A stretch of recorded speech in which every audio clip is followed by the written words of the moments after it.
By 1944, the fight for civil rights and the fight for global freedom intersected violently in the skies above Italy and Germany. Men who had been forced to sue their own government just for the right to serve as aviation cadets were now strapping into high-performance fighters to defend it. The Tuskegee Airmen fought a grueling two-front war, overcoming systemic racism at home before ever engaging the Luftwaffe's finest interceptors. From harrowing strafing runs over the beaches of Anzio to massive bomber escort missions targeting Berlin, they demonstrated unmatched tactical discipline. During their tenure as escort fighters, they gained immense respect from vulnerable bomber crews who began specifically requesting the Red Tails for protection. Their flawless dedication helped dismantle the Axis war machine and laid the undeniable groundwork for the total desegregation of the military. This is their heroic story, in their own words.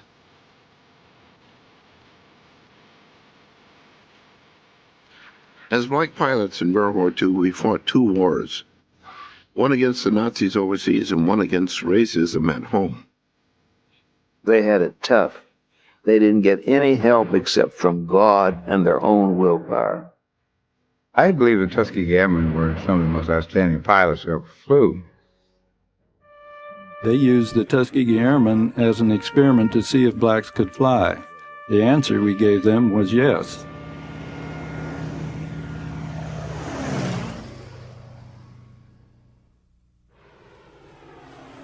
In the early days of aviation, when the excitement hit after Charles Lindbergh's exploits, blacks were left out of the aviation boom. I never thought that I would have the opportunity to fly because the industry, the people who did the training and all just were not open to us. In that time period, in 1930, the general attitude was that blacks were not able to fly, and that is based upon the results of a 3-year study conducted by the United States Army War College. We come to learn that the War Department had definitely said that it did not believe that a Negro had the agility, the dexterity, or the ability to operate something as complicated as an aircraft. Therefore, I had very little hope that I would become a military aviator. Well, the civilian pilot training program, which began in the late 30s, was available at a number of colleges throughout the nation, including, I think it was about 6 predominantly black schools. I think the administration saw that our aviation industry was falling way behind, both in commercial and military aviation. So they decided to initiate a program sponsored by the government. The objective would be to train 20,000 students a year. When I found that I had been accepted for the civilian pilot training program first, I was just completely elated because others had gone before me. And I would go out to the field on the weekends and watch them fly. And I was just thrilled by what I saw them doing. Tuskegee Institute at that time had become the outstanding school for that civilian pilot training program. I went through it. Chief Anderson, the father of black aviation, was our chief instructor. It never really dawned on me or occurred to me that a white could fly because he's white and the black couldn't because he was black. I observed and found that they not only knew how to take instruction in flying, but they were very good, excellent pilots. Without a doubt, that program demonstrated that that blacks could fly airplanes, and they could do it well as anybody. And so that was one step toward the achievement of my dream and the dreams of a lot of other young men throughout the country whose first experience in flying was in the same program. This was only a civilian program. It did not preclude their entrance into the military. That was still a closed area for black youth up to the beginning of the war. The black press took up the hue and cry and had a lot of articles demanding that the government accept applications from blacks. The story was out. The War Department just turned out releases after releases saying that the blacks would never master combat. It furnished a good negative picture, so we stayed right on it because we were the only voice that these poor devils had. I remember I started one of my stories saying we're the only race in America that had to fight to get killed. And therefore their whole thrust was trying to convince industry, corporate world, and the War Department that you've got all this manpower, and it just happened to be black. We didn't get in the Army Air Corps because we pestered the military. No, we got in the Army Air Corps because other people, what we know as the black press and black politicians, which there were only a few in those days, kept bothering people to, let's just do it. And it was only in 1941 that a student at Howard University by the name of Yancey Williams sued his government to be accepted as an aviation cadet. And you can imagine the embarrassment that our government must have endured having a citizen of its own country sue to be accepted in their military. And the Air Force didn't wait for a court to rule. I can even tell you where I was driving when I heard that the Air Corps foreman was going to form a Black Eagle Squadron. The United States Army decided that they would train black aviators, but of course none of the bases wanted them. So they built us our own training base, separate but equal, in Tuskegee, Alabama. This actually ended up to be probably the best thing that could have happened, because in developing the Tuskegee Airmen, they went to the colleges and recruited the most athletic, the most outstanding academically, the greatest leaders, the ones who were willing to try. So by getting an elite group of folk, it was almost assured that we'd be successful. My first impression at arrival in Tuskegee was one of amazement and dismay. In 1942 in Alabama, the Negro was a second-class citizen. No ifs, no ands, no buts. Many of us had never been deep south before, and we really resented, and we're not exactly sure how to handle the rigid segregation, where you were expected to step off the sidewalk if a white person passed, where you couldn't eat in restaurants, where you couldn't go to stores and so on. We had the feeling of uneasiness anytime we were off the base in the South. Even the air that we breathed didn't seem to be free. It just kind of hit you in the bottom of the stomach, in the pit of the stomach, really. This is it. We're right in the heart of Dixie. At Tuskegee, the goal was to train enough pilots to form the 99th Fighter Squadron, then called Pursuit Squadron, which would be an all-black unit from the commander to the cooks. The 13 men of the first class, Class 42C, were inducted on July 19, 1941, and started their training. But this was not your typical flight training program. The program at Tuskegee Army Airfield was often referred to as the experiment. It was an experiment because as we were going through it, we felt that we were being programmed to fail. And I think it might have been somewhere in the back of a lot of minds that they'll blow it, and then we can tell them for the next 200 years, well, we tried it and it didn't work. They did what we expect them to do. They failed.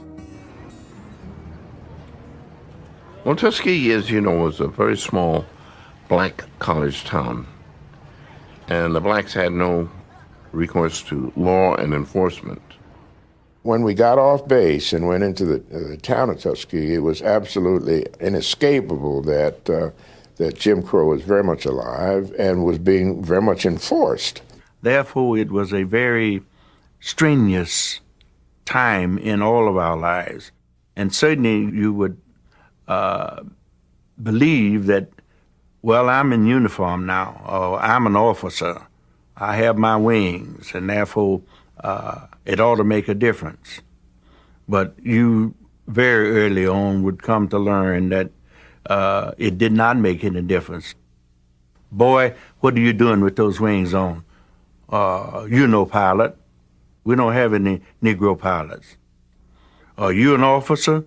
When did they start making Negroes officers? The first commander of the air base tried to bring the segregation of the town into the air base. Because of our protest, he was removed. He was an embarrassment. And he was replaced by a young white colonel by the name of Noel Parish. He walked in and he said, I want to tell you, I'm a pea-shelling redneck from the pea patches of Georgia. But we have a job to do here, and we're going to do it, aren't we? And I said, yes, sir. He believed in what he was doing. He knew that there was no reason why any human being in good physical shape couldn't fly. We admired and revered Colonel Parish, who died as a brigadier general, to such an extent that we referred to him as our great white father. We really loved the guy. We didn't know how much until much later after the war, and found out what he'd gone through to protect us. And he did that by, of course, making sure all the officers that trained us, white officers, treated us fairly, even though there may have been some prejudice on the part of some of these persons, but they volunteered first, so they knew what they were coming into. Noel said that a lot of the instructors came from Maxwell Air Force Base, which was about 40 miles down the road. And he said, those guys wanted to come to Tuskegee because they loved instructing, because these guys wanted to learn. They took a certain amount of pride in what they called their student. And there was that little competition always between the instructors as to whether their students soloed first, or their students had the best scores in gunnery, their students did the best in whatever the training phase was. I was talking to the late Joe DiMaggio of New York Yankees, and Joe said, I know about the Tuskegee Airmen because one of my best friends was one of the instructor pilots at Tuskegee. So he said, you guys could really fly. When the 99th was finally activated at Tuskegee in 1942, there was a West Point graduate in the first class by the name of Captain Benjamin O. Davis. At West Point, for 4 years, he was totally and completely ostracized. Nobody in his class spoke to him, only on official duty. Noel appreciated what this young man had to have experienced emotionally and culturally to do what was ahead of him. And I remember Noel saying, if anything had ever happened to Davis, this whole program could have gone under. And in spite of the fact that he didn't have any more combat experience or flying training than any of the other pilots in the 99th, the respect of him as a person and his character set him automatically as a leader that we would have followed anywhere, under any conditions. Benjamin O. Davis gave us focus and respectability, but we also got help from a few other places. Earlier, the First Lady Eleanor Roosevelt had taken an interest in the program and even visited Tuskegee. And while she was there, she saw a lot of airplanes flying around the campus, asked questions as to who's flying them. She was told, local men. She asked, you mean colored people? And she was told, well, yes. The Secret Service were really upset, and they called the president, FDR, and I think they say he said, well, you know, Eleanor, he wasn't going to do anything. So Chief Anderson took her up and flew her around Tuskegee in the area and brought her back, and everything went fine. And she was sold on it, saying, you know, what's this thing, blacks can't fly? I mean, I think she felt it was all ridiculous in the first place. Well, the context of Tuskegee was really one of breaking barriers, breaking the racial barriers, but all of us wanted to fly. All of us wanted to have that chance. And the more we found out about the opposition and the intent of the program was to prove that we were failures, made us fight even harder. I got the Tuskegee Army Airfield running, and you were busy about 12 hours a day. You had ground school, you had officer training, and you had flight training. Therefore, in that 5 months, I had one open post. That was Easter Sunday morning. They let us go to sunrise service. We didn't pass up any opportunity to learn. We spent lots of hours with each other, studying and questioning each other and learning our subjects down pat. They criticized me for not going to town for 6 months, but they didn't know I had planned to be in the top 25% of the class. If we had failed, then there would have perhaps been some credibility to the notion that blacks cannot do anything requiring technical ability and courage and integrity. And we could not allow that to happen. We finished up that training by September of '42 and passed the operational readiness inspection and were declared combat ready. And it was very rewarding to see a group of men that the government had said, and much of America had said, that they could not operate a complicated piece of equipment like the aircraft. Now the question was, can they fly and fight? And there was quite a bit of controversy because several of the pilots had completed their flight training and they were not sent overseas. So there was this constant agitation that these pilots, why aren't they being used overseas? The press and the black activists and all said, send those flyers to combat. But the War Department really didn't want us to get into that position. There was no existing Air Force unit in Europe that wanted them attached to their combat unit. The commanders in the Pacific, the commanders in Europe, neither one wanted us. As a matter of fact, the man at the very top of the Air Corps at that time, General Henry Hap Arnold, did not want us flying at all, didn't want us trained. Denmark said, we don't want them in Denmark, we don't want them in Greenland or Iceland. And Great Britain was not keen about having us in the British Isles. The French said, send them. And that's how the 99th was deployed into North Africa. The 99th Fighter Squadron was first assigned to 12th Air Force in the Mediterranean Theater of Operation. And it was only Easter Sunday morning, 1943, we finally arrived at a little town in North Africa in French Morocco called Fez. We were assigned to the 33rd Fighter Group, commanded by Colonel Spike Momire, who apparently did not want us at all. And that outfit played real mind games with us. The only briefing that we were given by the pilots of the 33rd, who had been somewhat seasoned, had experience in combat, was y'all boys keep up. We come to learn that we were going to be operating in a different mode, on a different mission from what normally a fighter squadron operated. And that was, we were not going to be up there at 8,000 or 10,000 feet with the British Spitz and American P-38s fighting the German 109 and 190s. But we were going to be doing what was called close tactical ground support.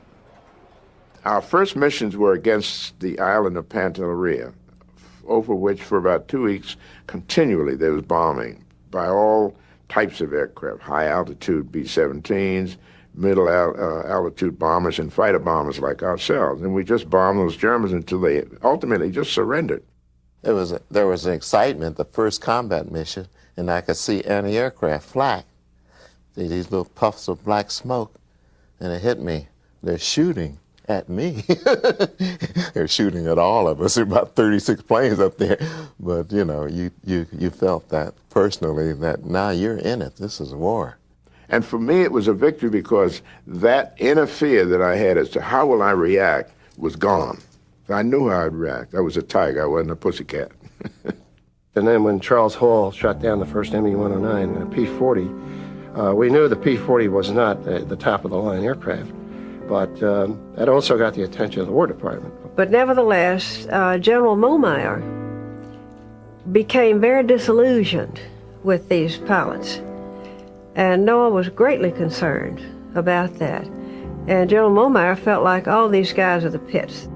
The reports that came back to the headquarters of the War Department from Colonel Momeyer's group, who reported that we did not have flight discipline, that we couldn't be depended upon, and a lot of spurious reports that were not true. And so it was being contemplated, I've read, that the whole program be discontinued. Colonel Davis was in the United States, having been recalled from Italy to handle the combat training for 3 new squadrons of black fighter pilots to be trained at Tuskegee, the 332nd Fighter Group. And he appeared in a hearing in Washington, and he pointed out that here's a unit that's only had just a little over, in fact, at that time, not even a full year's of combat experience, and starting out fresh, that their performance really hadn't been given a fair test. Fortunately, out of that hearing, they approved the 332nd going overseas, and they left the 99th there. It was a good thing, too, because the 99th was about to get the chance they needed. Colonel Earl Bates of the 79th Fighter Group, this is an all-white fighter group, accepted us as American trained pilots, and he mixed us with his unit until we picked up all the know-how that we needed. And he made it clear in the beginning that we had experiences and capabilities that his pilots could learn from, and they had experiences and capabilities that we could learn. Being attached to the 79th gave the 99th the opportunity they needed to show what they could do in combat. The air units were sent up the coast of Italy to provide cover for the Allied landing on the beaches at Anzio. Here we were at Anzio. For the first time, we had an opportunity to come eyeball to eyeball with German fighter pilots in the ME-109 and the FW-190. And of course, now is the test. Can they fire and can they fight? I was leading the flight. I think I started out with 12 planes, and we were to fly at 12,000 feet, patrolling the Anzio Beachhead. And there the Navy was landing these vessels, unloading a lot of cargo and troops and everything for the Beachhead invasion. The Germans now are becoming very, very concerned and fighting to the death to repel the invasion at Anzio. So the Luftwaffe came down to our level to protect their troops on the ground, on the beaches. I heard this call on the radio, Red Fox leader. We have 23 bogies. And you could see the guy's head just swiveling, and everybody's trying to spot him. And I spotted them, just little specks way up there at 23,000.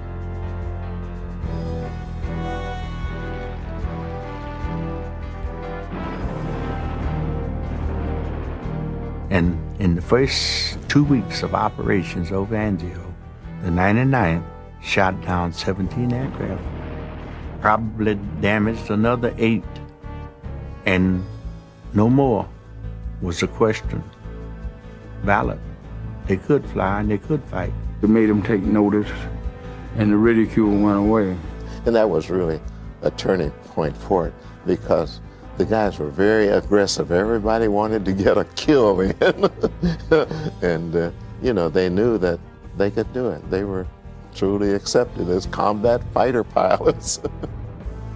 And this, to me, was the turning point on the general attitude of people in the military about the Negro as an individual and as a person. And it is on top of that we began to build, because by now 3 more squadrons had arrived overseas, the 100th, the 301st, and the 302nd. And this was a wonderful news for them to receive as they were debarking there in Italy, is what the 99th had done over Anzio. As we were finishing training and getting ready to set sail for Europe, we in the 32nd heard about the success of the 99th over Anzio. And that was great news for us as we prepared to cross the Atlantic. 8 knots crossing the Atlantic. I tell everybody, when you got off the Liberty ship in Naples, you were ready to fight anybody after more than 3 weeks on the Liberty ship. After 2 or 3 weeks, we got brand new P-39 Qs. Brand new airplane, but still not very much of an airplane. Well, in the P-39, we did harbor patrol and strafing and running up and down the peninsula and things like that. It was not, as far as I was concerned, not a very important job. It was important to the service, but we would never see combat that way. We only had 2 or 3 occasions during patrol that our pilots were even able to get close enough to try a shot. We did not shoot down any aircraft, but the Germans weren't putting up that many. I was sick and tired of flying the P-39 in coastal patrol, 4 and 5 missions a day, plus you sat in the airplane on a 2 or 3 minute alert in the airplane every day. And I said, I wanted to go somewhere and fly once per day, I don't care how long. But then Colonel Davis was approached by Ira Eaker, the commander of the 15th Air Force, who was losing his bombers at a terrible rate. He was looking for a group of fighter pilots to escort his bombers to the targets and to bring them back safely. Colonel Davis realized that strategic flying and the protection of our bombers to reduce the losses they were suffering from flying deep into enemy territory was really one of the top missions that the Air Force was in being for.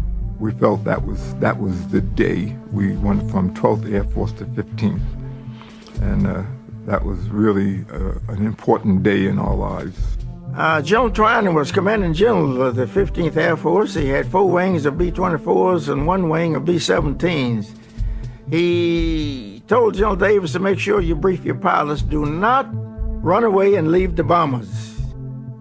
And I assume he suspected that some of his fighter pilots were doing just that. Many of the other groups shot down the planes at the expense of the bomber. So they would put decoys out here, they would leave, and as they would leave escorting the bombers, the ME-109s and the FWs would come right through the bomber stream, right through the stream, and pick off a few and then head on home. General Davis briefed us, and he's a pretty tough commander, as you know.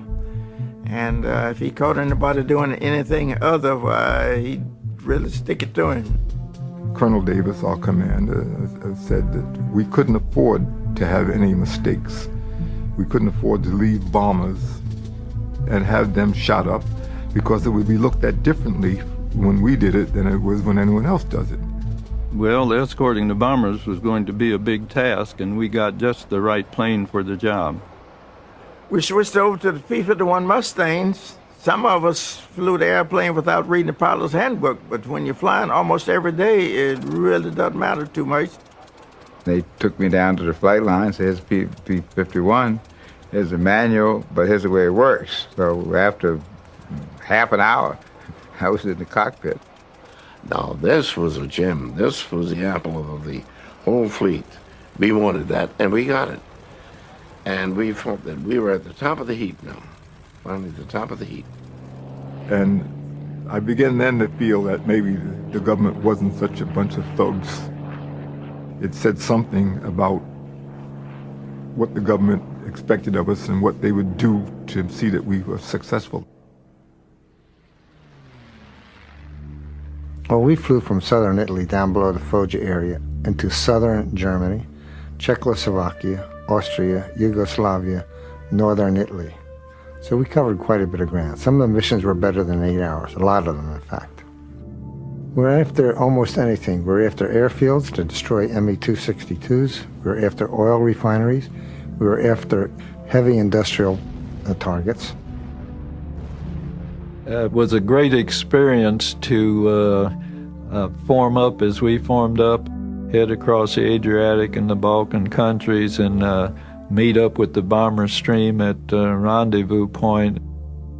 We were allowed a very short time to make rendezvous, way less than 3 minutes from our takeoff time until we saw the bombers. And there was strict reprisals against being late because the bombers were then vulnerable, you see. But we made it every time, and they were glad to see us. You have to realize that a bomber stream could run for an hour, one squadron after another. And on every one of those birds, B-17, B-24, there was 10 or 11 people. And they deserve some help. 10 or 12 people on every bomber. So every time you lost a bomber, 10 or 12 families were bereft of a brother, a husband, a cousin, an uncle. We'd have 64 planes protecting these bombers.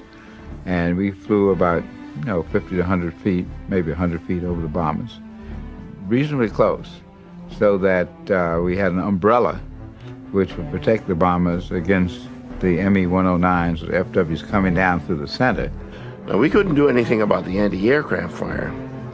The 88s tore them up, and they were lumbering along at 165 at about 25,000 feet and soaking up all this flak. All these puffs of black smoke and orange burst, it's so thick you could walk on it. You wonder what would happen to the bombers. Would they be able to make it? Because as you were escorting the bombers, you would make a circle around the target and pick them up when they came off the target. And we felt sorry for them. So we determined that protecting them from enemy aircraft was our job, and we were not going to lose any to that. Of course, we didn't want to lose our fighters to our own bombers either. And it's important for a fighter to be easily identified by the bombers because they would shoot you. All their beady eyes would just focus on anything that looked like a fighter airplane. P-51 doesn't look a whole lot different than an Me-109, for instance.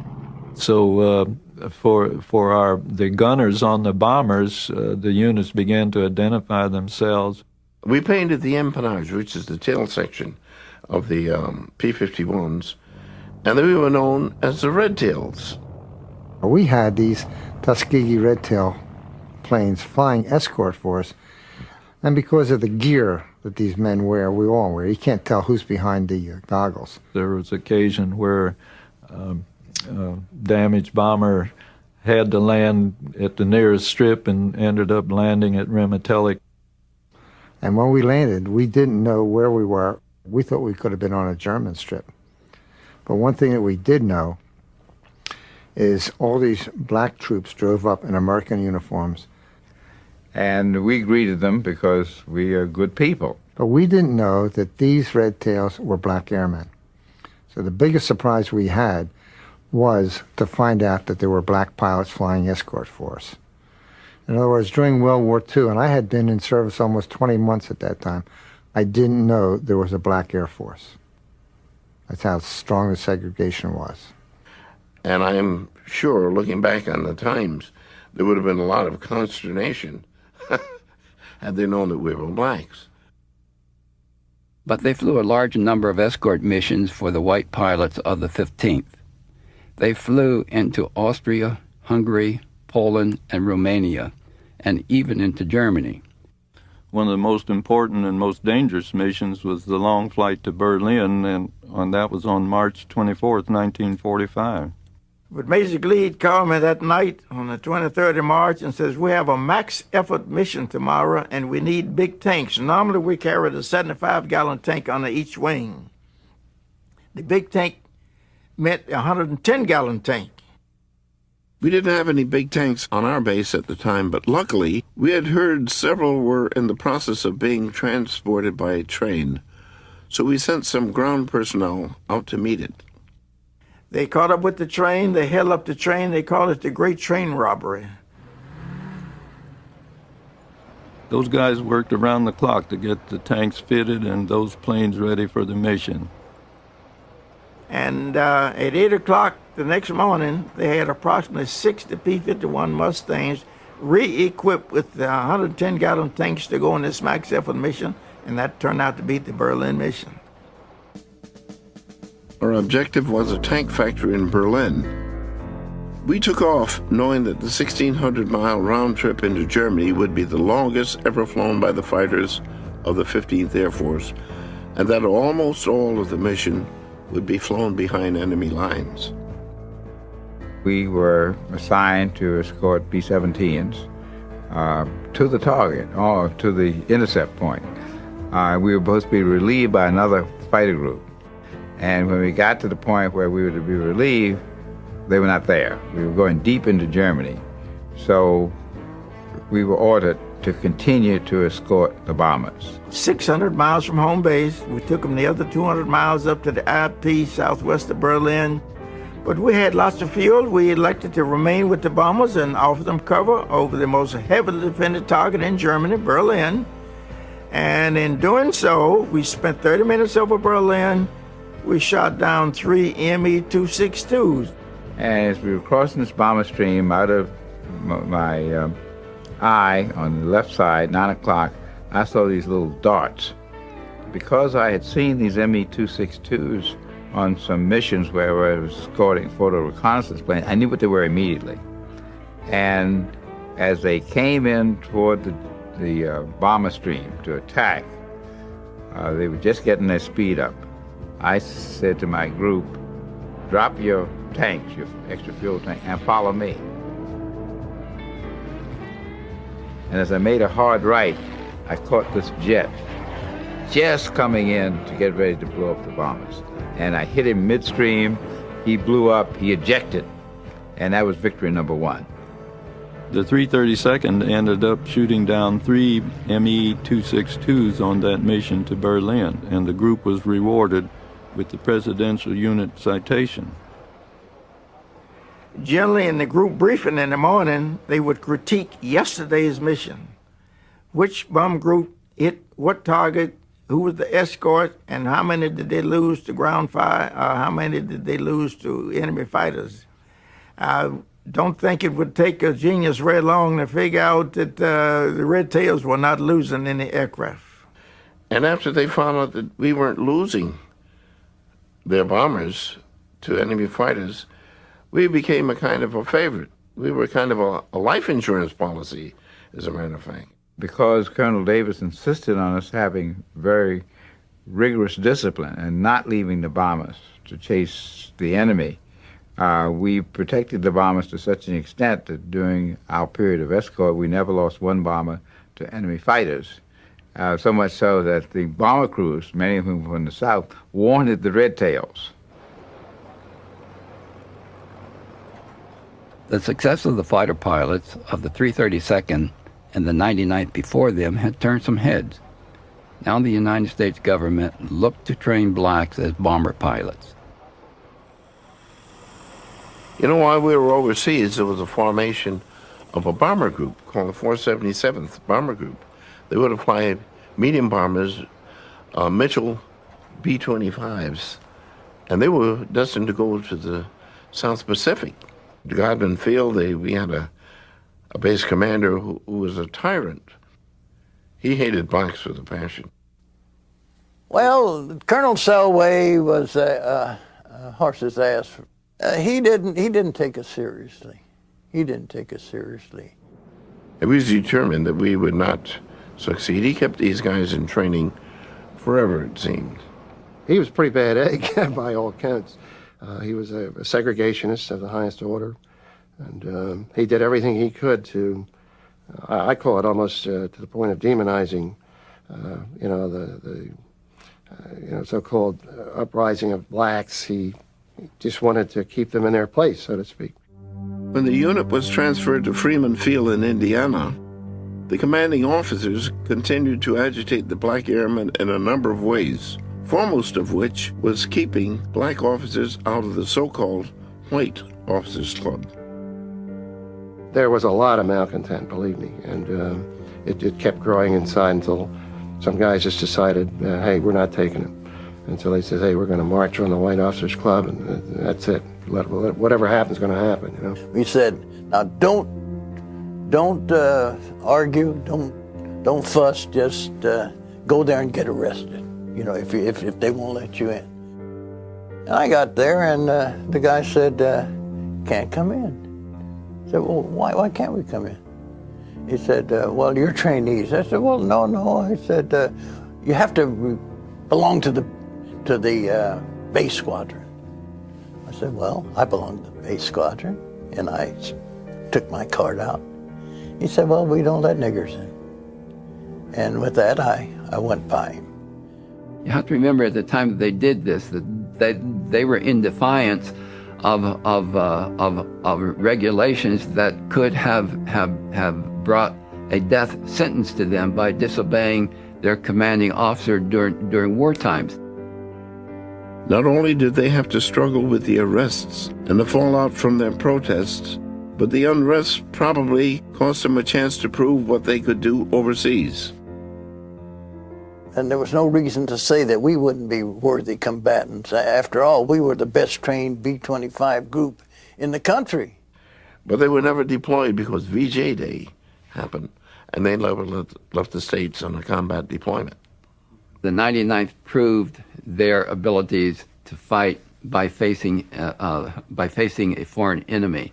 The 477th, which never got into combat, proved their worth by confronting a domestic enemy, by confronting segregation and discrimination at home, and winning.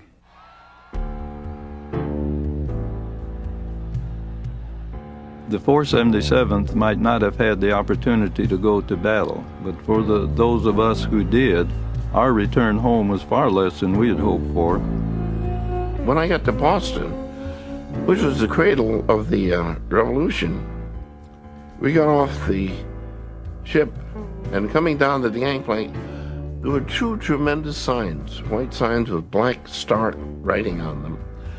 On the right it said, Negro personnel over this side, and on the other sign it said, white personnel. They split us right back down on the bottom of the gangplank. And I felt a bitterness well up in me that I had never felt before. I had ribbons, looked like a Christmas tree. I flew 169 combat missions. That was a pretty good deal. I thought I was paying my dues. I had done everything that my government could ask any American male to do for his country.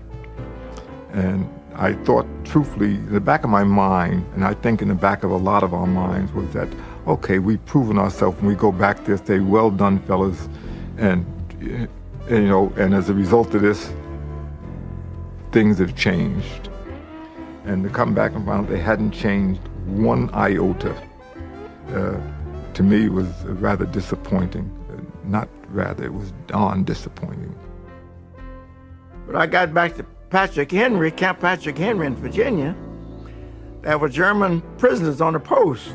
I was denied access to the officers' club. Being a captain with my DFC, I had a soldier's medal for pulling the pilot out of a burning aircraft, and several air medals. Now, this is the enemy in our country on a military base that we American citizens who had been fighting them for our country couldn't do certain things. And I became incensed and outraged. We were aware that the reports of the commanders going back, and of course all the higher level commanders were white, were couched in mediocre terms. We were proud examples of what we had accomplished, and that was not tolerable to those people who didn't want us there in the first place. Not only was our service to our country underappreciated by the military, but it did not seem to count for much to many other Americans either. I went to the Eastern Airlines office on Fifth Avenue to fill out an application to be an airline pilot. As I was leaving, I remembered I had left my newspaper, and I went back to get it, and the secretary was crumbling it up, my application, and throwing it in the wastebasket. Her face turned as red as a beet, and she said, "I'm sorry, we don't hire Negroes here." That was the experience of airman after airman after airman. But their refusal to take these setbacks lying down and the constant pressure of the black community upon the Truman administration took its toll. And it was through their actions that we got some positive action. And President Truman says, hey, look, we can't have this two-part military force anymore. It's too ineffective, too expensive, and we don't need that kind of thing. It's one nation, and we're going to fight as one nation. So he passed Executive Order 9981, saying there would be no further discrimination in the armed forces. We were really elated, believe me. We felt that that recognized the work we'd done, particularly the 477 guys here at the home front, that what we did was right, in other words. So not only did the work of the Tuskegee Airmen in World War II help to bring down the walls of segregation in the U.S. military, it also opened up new possibilities for future generations of black Americans. From 195 miles over Hawaii, welcome to Atlantis, STS-44. This is Commander Fred Gregory. How are you all doing? I'm Fred Gregory, the commander of STS-44. I was selected for the astronaut program in 1978, and though I was not the first black to fly on the space shuttle, I was the first black to pilot the space shuttle and the first to command the space shuttle. While I was with NASA, there was an application process for the space shuttle program, and I was debating whether I should apply or not. And I had a call from a friend of mine who was a friend of my parents, who suggested that I apply for the program for himself and for the Tuskegee Airmen. And I asked him, what are the Tuskegee Airmen? And General Davis then told me about the Tuskegee Airmen, what their history was. He told me about the experiment, the great tradition. And if I had some doubt about applying for the program, the doubt was wiped out immediately. I am a pilot with United Airlines. I am an A320 captain. The Tuskegee Airmen made it possible for me to be an airline pilot. There's no doubt in my mind if they hadn't been there before me, and if they hadn't fought the battle first, then I would have been fighting the battle myself, and in a lifetime it would have been very unlikely that I would have been able to fight the battle plus achieve the rank of being a professional airline pilot. We've taken great pride in our ability to lend a hand to the success of today's black youth, and we've also enjoyed the acknowledgments that have recently come forth for the work that we did for our country. Ladies and gentlemen, the President of the United States, accompanied by Secretary William Cohen, Lieutenant General Benjamin Davis Jr., Colonel William Campbell. I'd like to say something personal. A lot of these old-fashioned, almost amazing arguments against the capacity of black Americans were still very much in vogue during the civil rights movement in the 1950s and 1960s. And for children like me who were taught that the civil rights movement was the right thing to do in the South, and who engaged in countless arguments against inane statements, the one stopper that any Southerner had in a civil rights argument was the Tuskegee Airmen. They will never know how much it meant. Attention to orders. By direction of the President of the United States, the following named officer is advanced on the United States Air Force retired list to the grade of General. Lieutenant General Benjamin O. Davis, Jr., United States Air Force, retired. I was honored and privileged to be there when President Clinton pinned that 4th star on General Davis.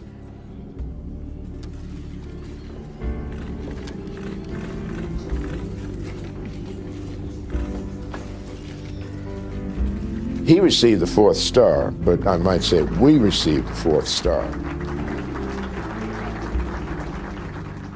And so it was a sort of a vindication for all that we had gone through for him to receive that rank. So his getting that 4th star meant that we were elevated as a unit, as a group of Americans who had until then not really been recognized for what we'd done. I think we led in an idea of changing the country to accepting civil rights and accepting black people, African Americans, as people rather than as caricatures. The success of the Tuskegee Airmen in World War II and the success of Jackie Robinson entering baseball in 1947 were really the bedrocks on which the civil rights movement was based, because it showed the white community that blacks had the courage, the ability to do it, and it emboldened the black community to stand up for their rights.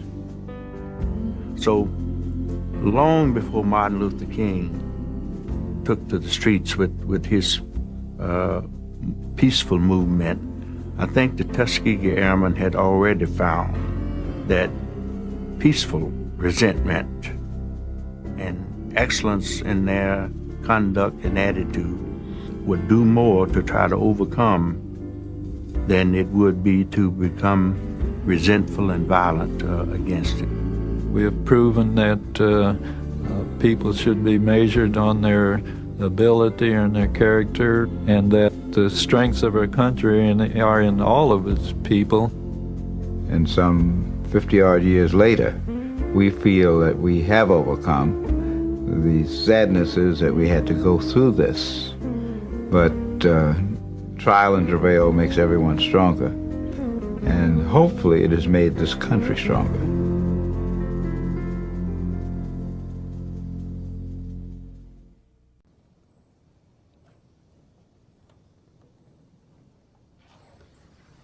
Failure was just not an option. And that's not only because of ourselves involved in our immediate family, but for all these unborn black kids, boys and girls, whose future depended to a large extent on what we did or did not do. We felt that if we defended the country and defended it with valor, that the country would recognize that we were first-class citizens and would not continue to discriminate against us. I know no other country. I was born and raised here. My father was born and raised here. His father.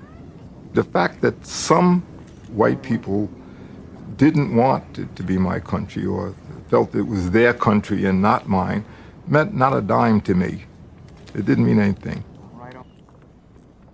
When we were fighting during the war, dealing with all of the racism and prejudice, we never thought we'd see the day when the Tuskegee Airmen would be honored at Arlington Cemetery, our nation's cemetery. In spite of her imperfections, we love America as anybody else loves America. We just had to carry a heavier burden and a double load and fight for the opportunity to defend this democracy. And that really is the story of the Tuskegee Airmen. We overcame those prejudices. We were able to subjugate our fears and our anger and turn it into productive activity, so much so that we are probably the best recognized fighter group of World War II.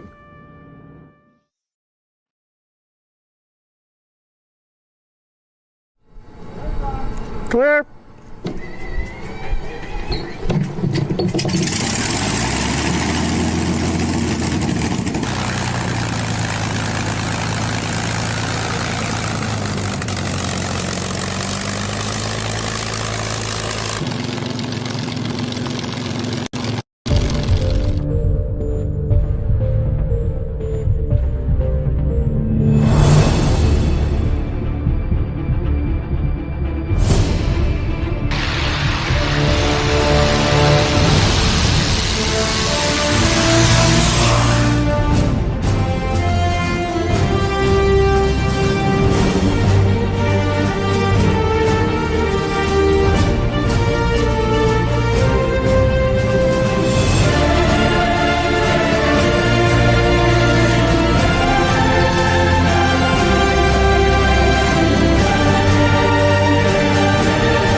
In early 1940, a group of engineers at North American Aviation in Southern California sat at their drafting tables with pencils and slide rules in hand and started designing a new fighter aircraft.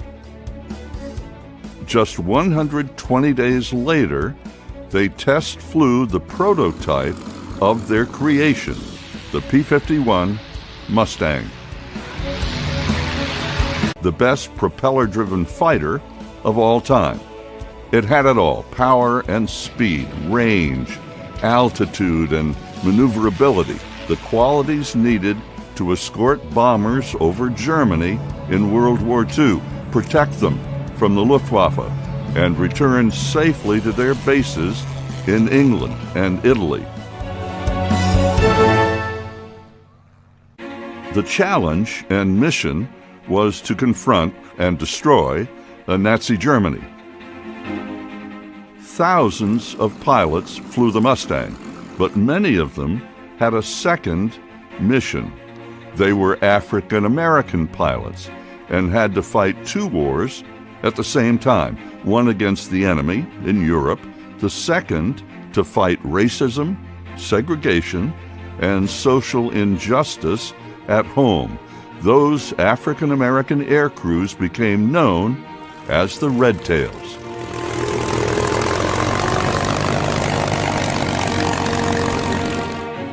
Blacks fighting for America was nothing new. Thousands fought on both sides in the American Revolution. More than 80,000 colored troops fought in the Civil War. 33,000 died. When the Civil War ended at Appomattox, there were few jobs available to freed blacks, so many enlisted in the U.S. Army and fought the Indians in the desert Southwest. 4 black units were created, 2 infantry and 2 cavalry, led by white officers. They served with great courage and distinction.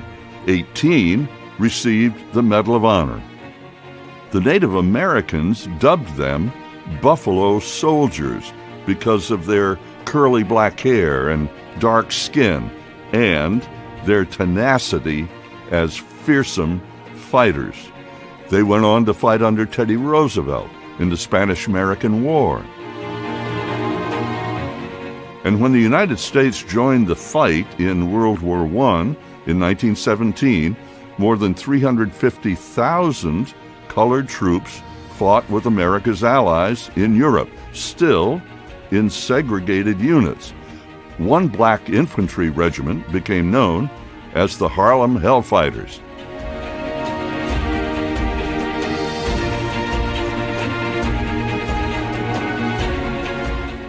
And 171 of those soldiers received the French Legion of Honor for distinguished, meritorious service. One American soldier received the Medal of Honor. On February 19, 1919, after the war ended, the returning units marched up Fifth Avenue, and when they reached Harlem, the marching band broke into playing ragtime.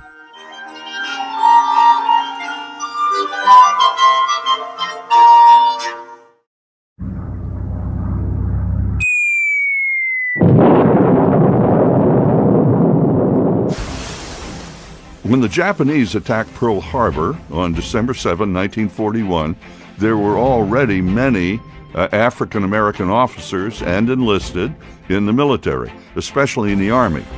But the Pentagon said that colored men were, quote, of inferior mentality, had smaller brains, and were unfit for combat, unquote. Therefore, were not fit to become pilots. Well, undaunted, hundreds, then thousands of young colored men enlisted and applied for pilot training. The government finally relented and created pilot and crew training for African Americans at Tuskegee Army Airfield in Alabama, near the Tuskegee Institute, which had been created by Booker T. Washington. By war's end, the program had produced nearly 1,000 fighter and bomber pilots and 14,000 navigators, bombardiers, and support staff.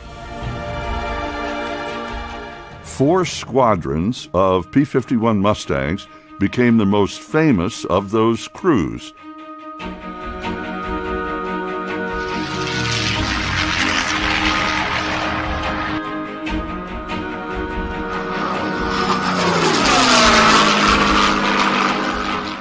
And when they arrived at their base in Italy in 1944, they decided to paint the tails of their Mustangs red, so became known as the Red Tails.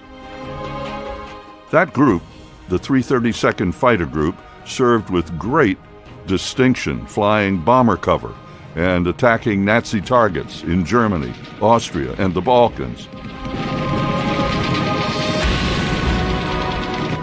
They flew the longest escort mission of the war for the 15th Air Force in an attack on Berlin on March 3, 1945, 1,600 miles.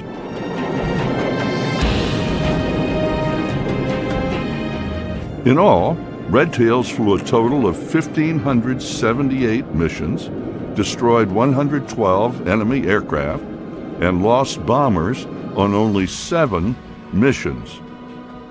Red Tail pilots earned 96 Distinguished Flying Crosses, 14 Bronze Stars, 744 Air Medals, and 8 Purple Hearts. 84 lost their lives. 2 Red Tail heroes join us today. George Hardy, Lieutenant Colonel, United States Air Force, retired. His wings were pinned on in September 1944. He flew 21 combat missions in the Mustang over Europe. He went on to pilot 45 B-29 missions over Korea, and later became a KC-97 refueling squadron commander. In Vietnam, he flew 70 missions as aircraft commander of the AC-119 gunship. He retired in 1971. Hardy is a command pilot. His decorations include the Distinguished Flying Cross with Valor, the Air Medal with 11 oak leaf clusters, the Commendation Medal with an oak leaf cluster, and more. Charles McGee, Colonel, United States Air Force, retired. Eagle Scout, 9th in his high school class of 436. After 2 years at the University of Illinois, he enlisted. His wings were pinned on June 1943. He flew 139 combat missions in the Mustang over Europe, shot down a Focke-Wulf 190. He flew 100 missions in the Mustang in Korea, and in Vietnam, 172 missions in the RF-4 Phantom. McGee is the only American pilot to have flown more than 100 missions in each conflict, World War II, Korea, and Vietnam. He holds the record, which will never be broken, of flying, of all pilots, the most combat missions in 3 wars, World War II, Korea, and Vietnam, 409 missions. After his 30-year career commanding at all levels, he retired in 1973. His decorations include the Legion of Merit with Oak Leaf Cluster, the Distinguished Flying Cross with 2 clusters, the Air Medal with 25 clusters, the Bronze Star, the French Legion of Honor, and many more. He is an inductee of the National Aviation Hall of Fame.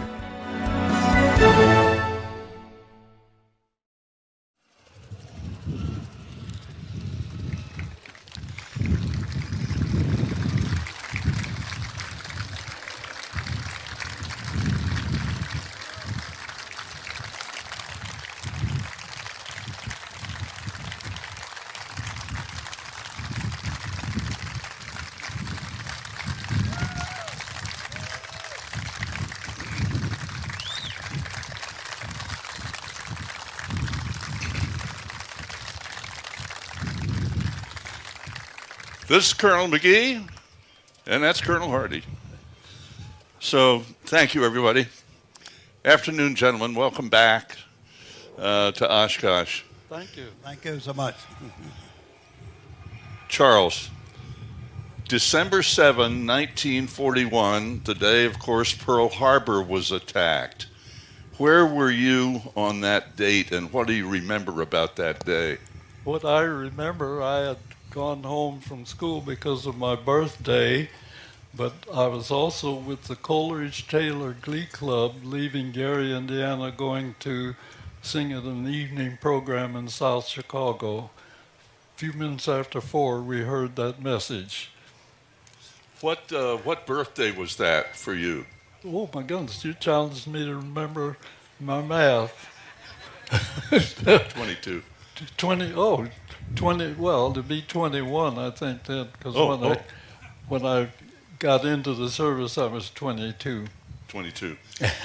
Well, it gets to the point, and we might as well get this out of the way right now. This December 7th, he'll be 100.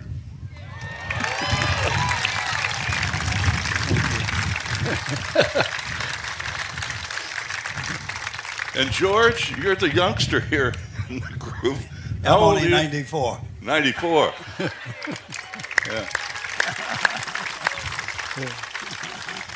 So of the red tail pilots, the Tuskegee Airmen, how many of you are left pilots?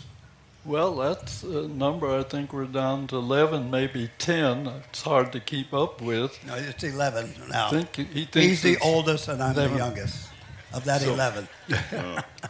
Before Pearl Harbor hit, before that happened, what are your memories at your ages at the time, the attitude, the mood in the country before Pearl Harbor hit?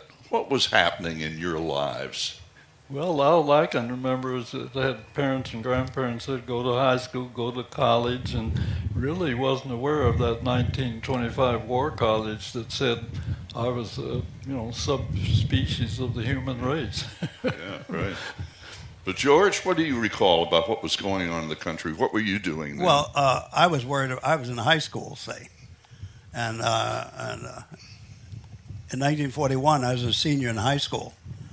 And the thing I remember was on December 7th, on Sunday, I was upstairs doing my homework. And I had the radio on low so my mother wouldn't hear it, to the Eagles football game. And they interrupted it to mention that Pearl Harbor had been attacked. I didn't know where Pearl Harbor was. But that's how I heard about Pearl Harbor. So what happened in the days that came?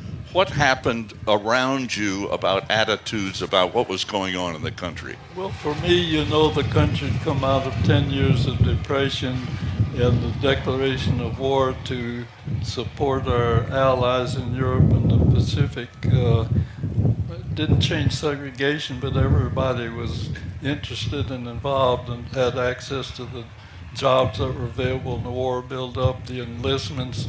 It was a big change. As I say, it didn't change segregation, but everybody was behind the effort. Right.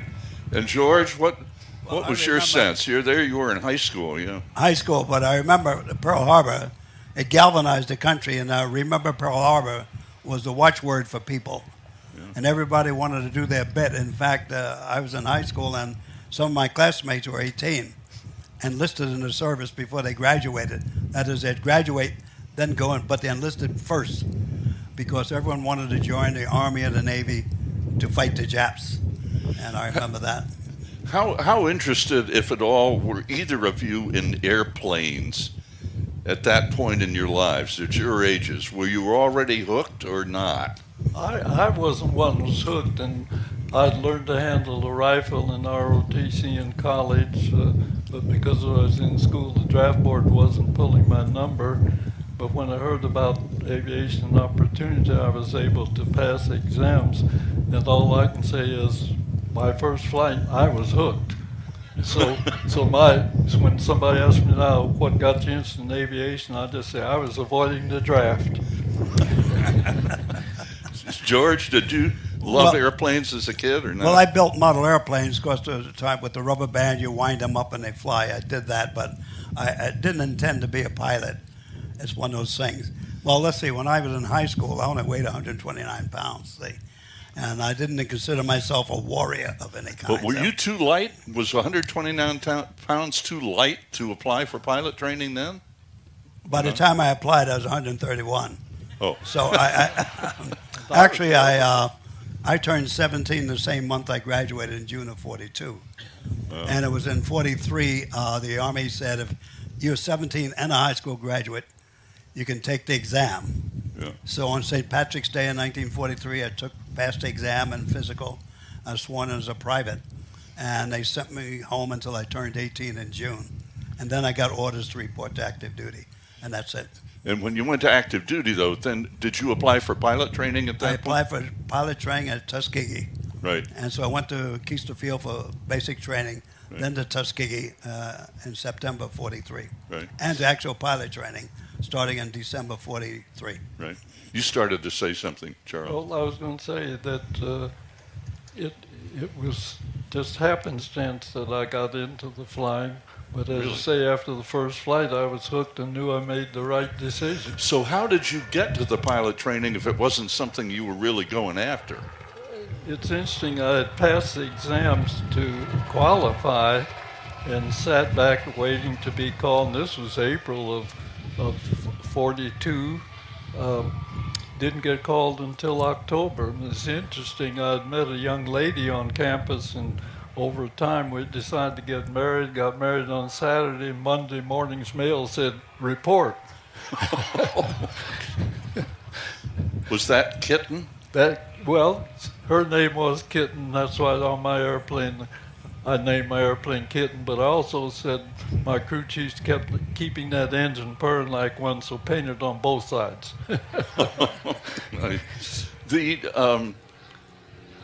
We heard in the video, speaking of Mustangs, we heard in the video about that study that was done by the War Department, about Negroes, and saying they were unfit, they were cowards, they were unfit for combat, they were only qualified for menial work in the military and certainly couldn't be pilots.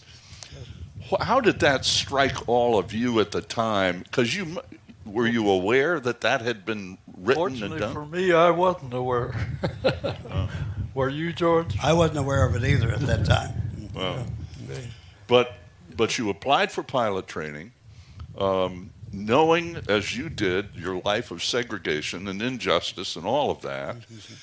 And what were you both thinking about what it would be like when you got down to Tuskegee in the South? For me, it was the first trip south, and that was an eye-opener for sure. But fortunately, when I went through in 43, I had classmates that let us know where you can buy gasoline, where you shouldn't go, and in town and that type of thing. So it helped that we had classmates who had grown up in the South and kept us from, who at that time were Northerners, kept us on the right track so we didn't get in trouble. How much, George, where did you grow up? I grew up in South Philadelphia. So also a Northerner. Yeah. To what extent were you exposed to all of the segregation business and justice when you were growing up? Well, Philadelphia had areas of racial density in certain areas. And when I went to school, I went to one block to the west to an elementary school, all black, the teachers, the principal, and the students. Then junior high school, I went 2 blocks east, and 1 block north, and was practically all white at that school, depending on the neighborhood you were in. Then I went to South Philadelphia High School, which is south of me, and a class of 281, only 4 African Americans in it. So it varied growing up.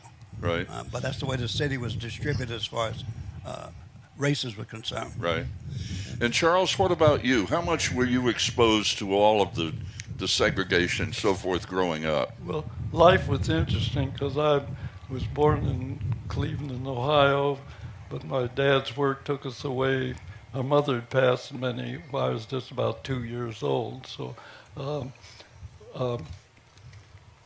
school was segregated there, but when we went from Cleveland to the Chicago area, my brother, sister, and I were housed with the family out on the Fox River, not in Chicago, which was good. There was only one black family in town, and we were living with them, and so education was excellent, and also moved to Iowa, 2.5 good high school years there.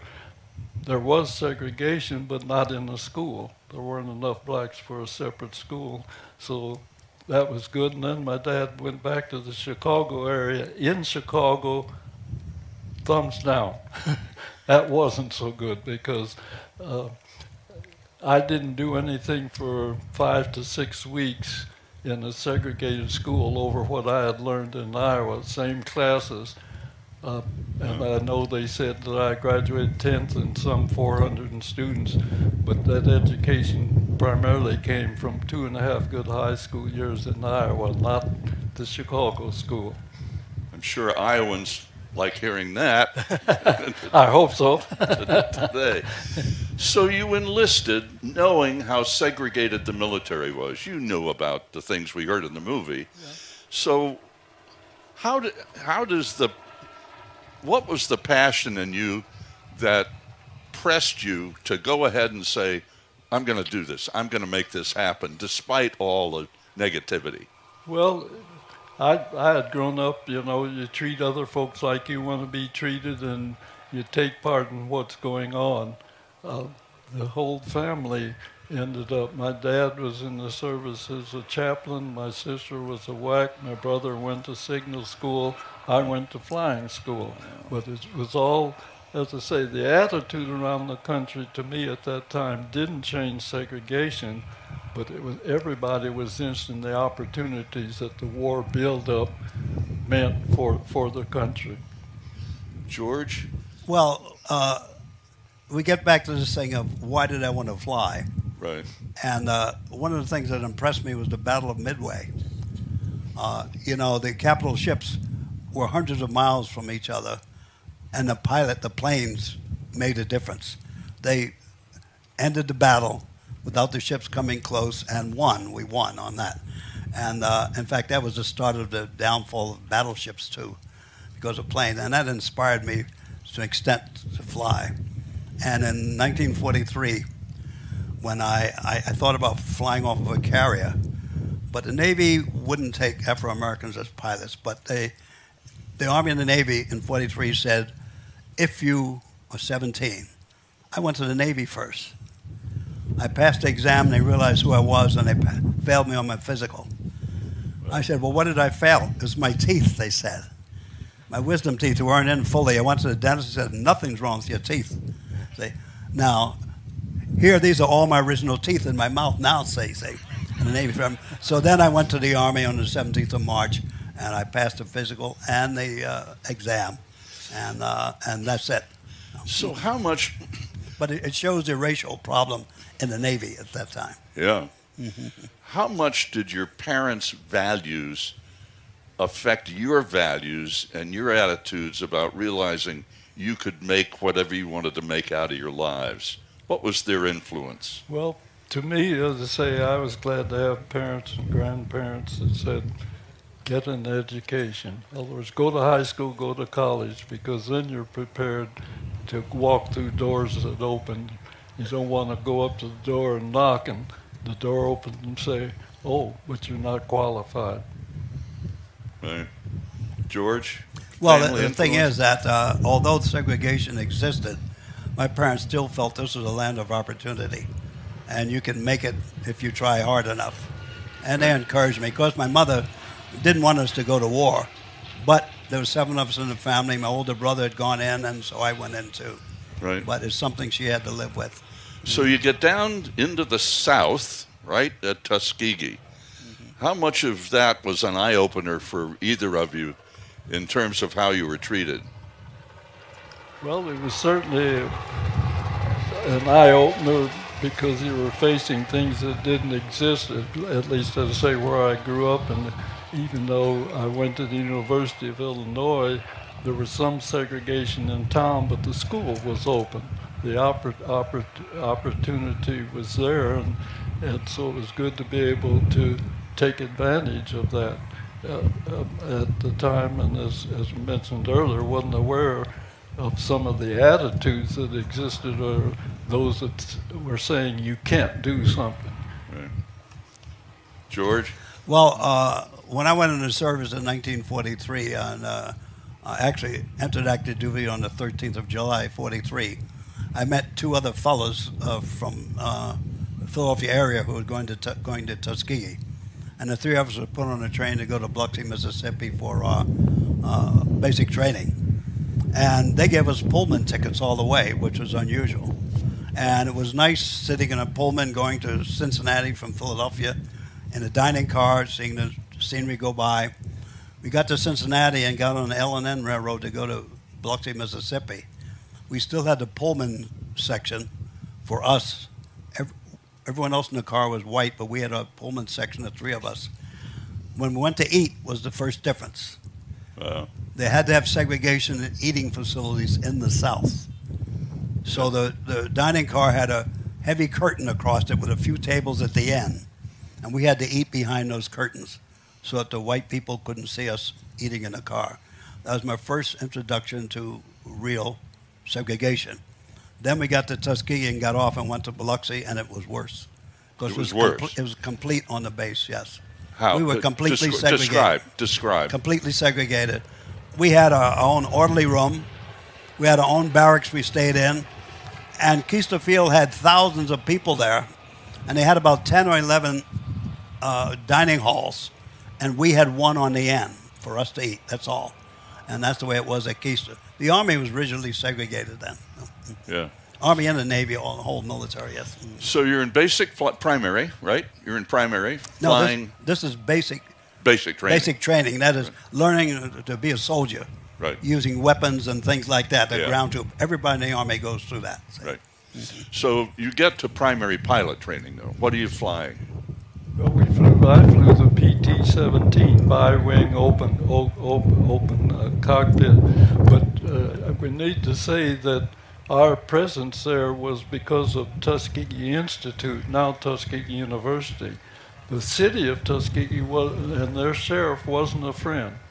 If it had not been for Tuskegee University's very well-managed civilian pilot training program, and that's where Eleanor Roosevelt visited, if you recall some of that history, who knows what would have happened.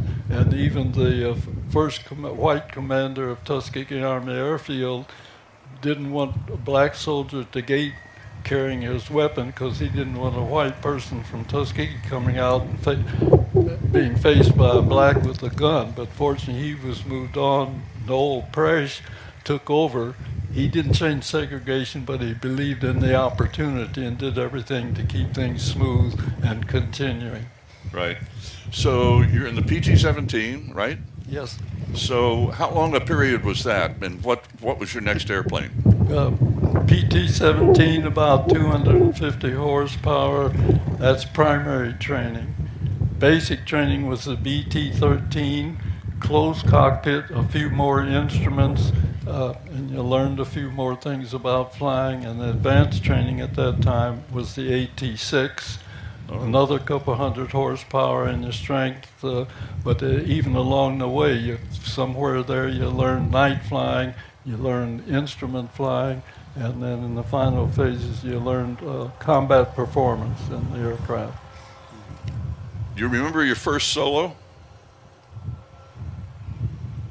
Yes and no. Do you, George? Not really. Not really. Not really. It's so long ago. No. What about when you were winged? When they pinned your wings on? Well, I just wonder what that experience meant to you. That's all. Yeah. Well, I remember more my very first flight when the instructor said, "Do you see over there the airfield they're building?" I think I said yes, but didn't want to be held to that. So you're both winged. Now you come along later. I came along, yes. Yeah. He graduated in 43. I graduated in 44. 44. September 44. We were chatting inside about Benjamin Davis and Chappie James. Yes. Both African American leaders for sure. Where were they in that whole process, and how important were they to African Americans being able to fly? Well, Chappie James was an instructor in Tuskegee Institute's civilian pilot training program. And they were all, of course, civilians, and I was in part of my training. They wanted them to come on active duty, and they wanted to stay as civilians. So they were given a choice, and while I was still in training, Chappie James decided to come on active duty. So he immediately, because of his experience, he didn't go through pre-flight, he went direct to basic on through and graduated, and as you know his history after that, he strapped on many an aircraft. Right. So you headed, once you've finished training, you got your wings, how soon before you went to Europe? For me, training, we were immediately, Tuskegee Army Airfield was so crowded that our combat training took place in Michigan. Oscoda Army Air Base was a northern place where we could do gunnery out over the lake without much traffic and that type of thing. But we were combat ready by December 1943. Yeah, 1943. No, but I have to say that is the 332nd Fighter Group. The very first squadron that was an experiment expected to fail and didn't, 99th Pursuit Squadron, and they were combat ready in December of 42 when I first reported. No white commander wanted them. They kept in training for another 3 months. Spring of 43, they finally sent them to North Africa, a task to the 33rd Fighter Group. Momeyer didn't want them. They went to their own base, sent a pilot over to the 33rd to get their briefing, came back and flew their missions. But he said, not aggressive, should be patrolling Liberia. Well, if you remember your history and your map, where's Liberia? Where were the Germans? I think you get the idea. Right. But when were you shipped over to Europe, and how did you get there? When was that? We were combat ready December of 1943. Went shipped over from the Virginia area and landed directly in Italy in January of 1944. So how was the ship ride? Well, it was interesting because they did a lot of twisting and turning. It was a slow ride avoiding the German submarines that were very active throughout that area at the time. So it took several days to get over there in the troop ships that were moving the troops at that time. So when was the first time you saw a Mustang? When you arrived in Italy, what were you expecting to fly? Well, things get interesting when you look at the history, because I say the 99th was told they ought to do some patrol work.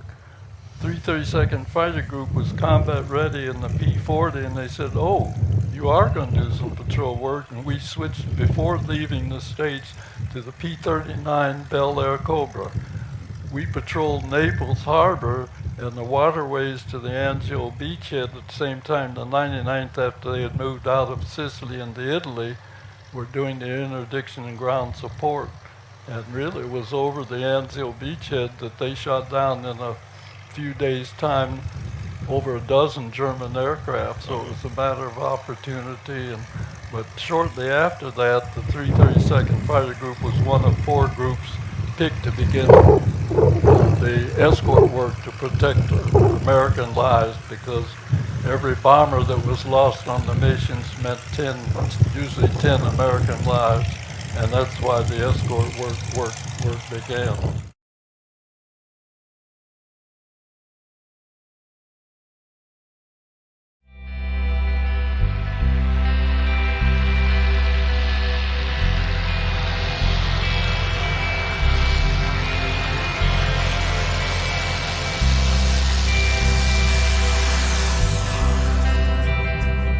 This particular Mustang behind me is very rare. It's a P-51C, which was one of the first models that used the Rolls-Royce Merlin engine.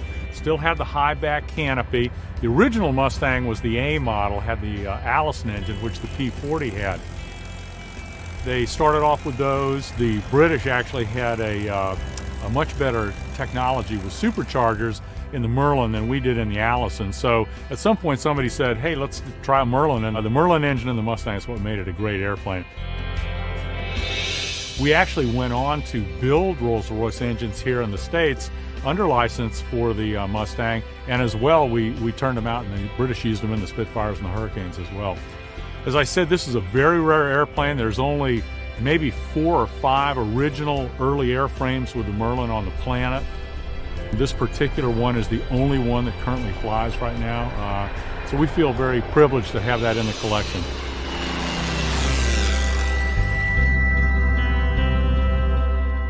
This particular Mustang is painted in the colors of the highest scoring Tuskegee pilot, Lee Archer, who was one of the top Tuskegee Airmen, who were the black fighter pilots that flew for the United States during World War II. Signature markings was the red tail and the red spinner. They didn't actually start using those markings until they started to fly the P-51. Lee was the highest scoring pilot, and I've had the opportunity to meet him. He was out actually when I did some of the test flying in California from this, when the airplane got flying, and he's a great guy, and being associated with the airplane in the Tuskegee colors has introduced me to a lot of really great guys. Really enjoy the company of those guys.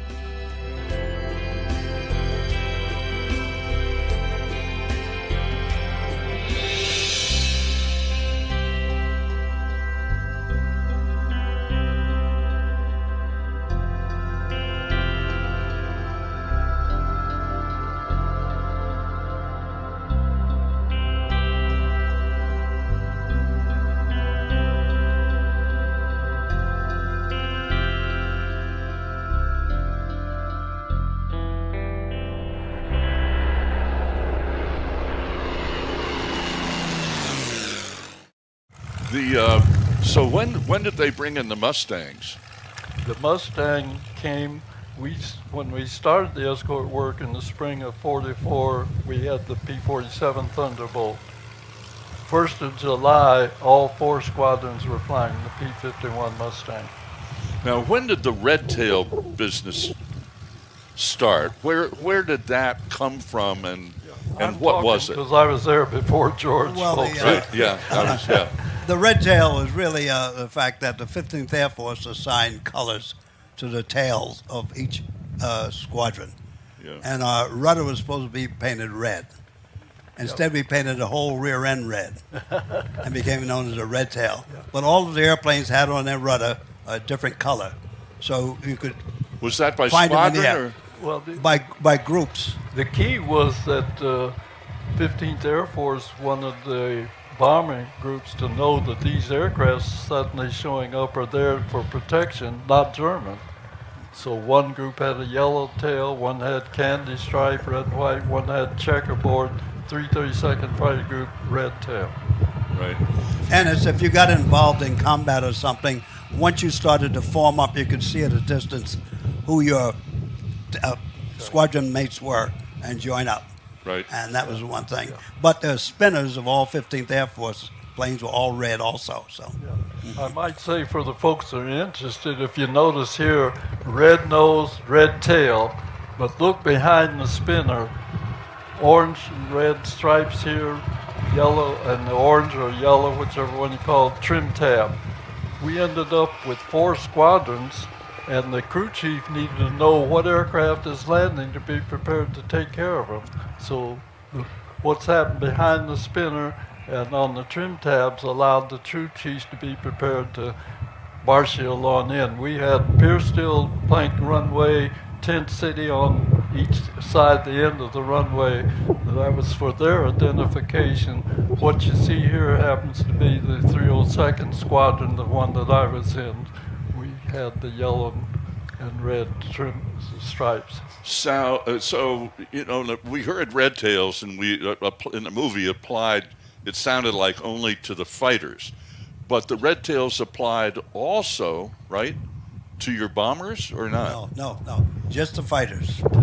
Just the fighters. So that's why we say when you're just talking about red tails, you're only talking half of the outfit. The bombers didn't get into combat, but they really fought what the Pittsburgh Courier called double victory. We were fighting against victory against Hitler in Europe. We were fighting against racism here at home. And 101 of the officers of the bomb group actually were incarcerated for a period because the commander wanted to maintain segregation, although the Army had already said it should end. And the red tails did not apply to the 99th Fighter Squadron when they're flying P-40s. Because the red tails was assigned by the 15th Air Force. The 99th was in the 12th Air Force. And when we got to the 15th Air Force escorting bombers, the 15th Air Force assigned the color. And that's when we started the red tails. So when you were up escorting our bombers, to what extent did the bomber crews know that the red tails were Negro pilots? Most of them did not know. Many of them didn't even know till well after the war. There was one squadron or small group that, due to weather, landed at our base in Ramatelli, and for a few days before they could get back home. But that word did not spread. Segregation had gone overseas and was pretty well maintained. We did not go to the Isle of Capri to the officers' rest camp. We had our own camp in Naples and that type of thing. So most of those bomber crews, even on the same base, didn't know that they were being protected by colored fighter pilots. That's what many didn't know until well after the war. Is there any real way you can really prepare for your first combat experience? Prepare for it? Yeah, how? No, they just sent you on the first mission, and that was it. Well, I mean mentally, emotionally for you. Training was good. I've often had youngsters say, were you scared? And I said, if you're scared, you're in the wrong business. But we had excellent training, and so it was a matter of carrying that out, whatever your assignment may be. Describe one of your escort missions. What were they like? Well, the escort missions were, they were long to start with. And that's the reason I didn't go as long one as most of them. Like the mission to Berlin, I wasn't on that. That was the longest one we flew. Right. But I flew as a wingman. I was a second lieutenant and flew as a wingman on that. And my job on a wingman in a flight of 4, you have the flight leader and the element leader. And the wingman, their job is to protect that plane. If he goes after a fighter or something, you stay behind him to make sure no one gets on his tail. That's the job of the wingman, and that's how you learn what to do in combat. Yeah. So you both survived World War II? Yes. Right? Yeah. Yeah. And move on with a few years. You decide to stay on active duty, Charles, and on to Korea.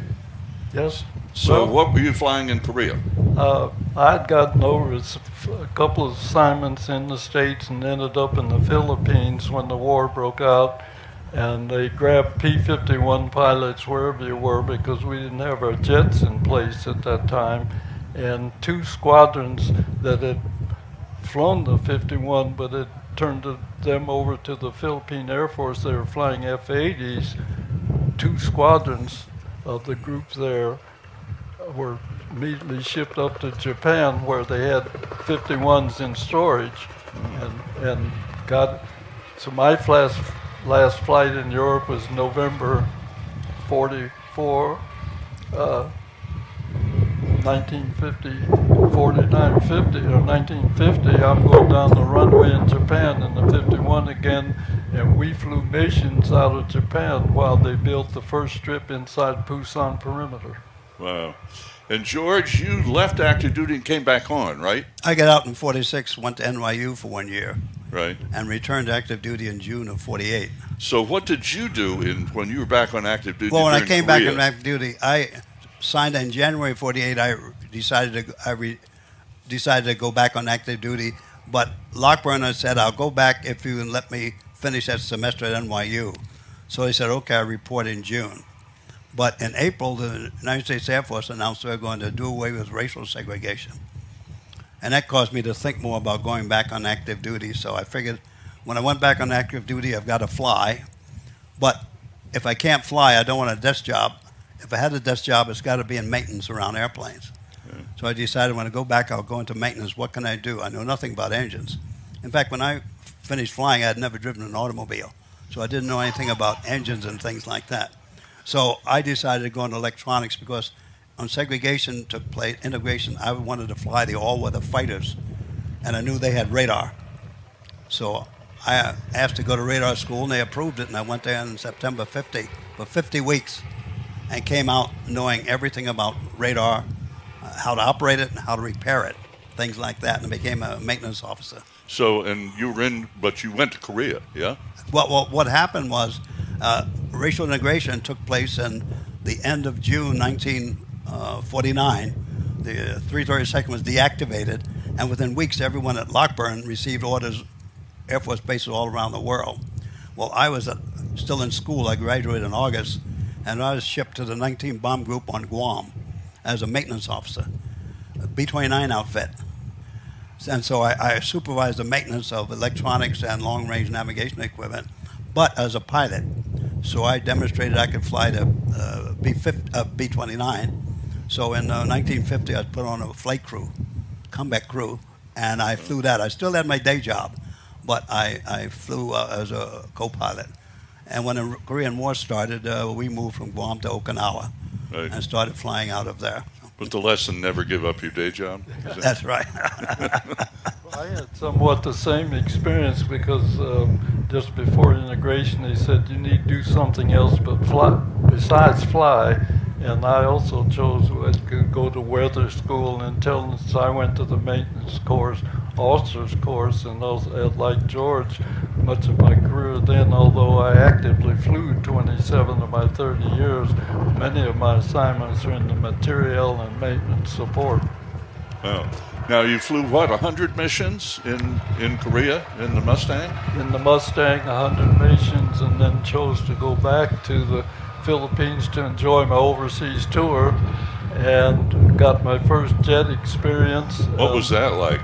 Oh, wonderful, because you could go, we didn't have that much thrust at the time. You could hold the aircraft on the ground with 100% power, but release and be up at 20,000 feet a couple minutes later was a real thrill. But what was the jet?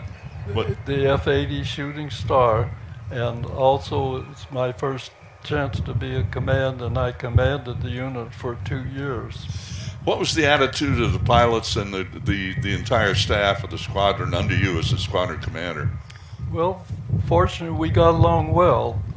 Being a pilot and a maintenance officer, but the camaraderie that we had as fighter pilots, a little hard to beat.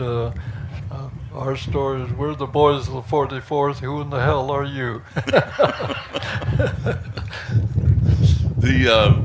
One story, tell me about Frank Borman. When you were at Clark, Frank Borman, who's become rather famous in astronaut world, but what was your experience with Frank? What was so significant about that? As I say, I was commanding the 44th.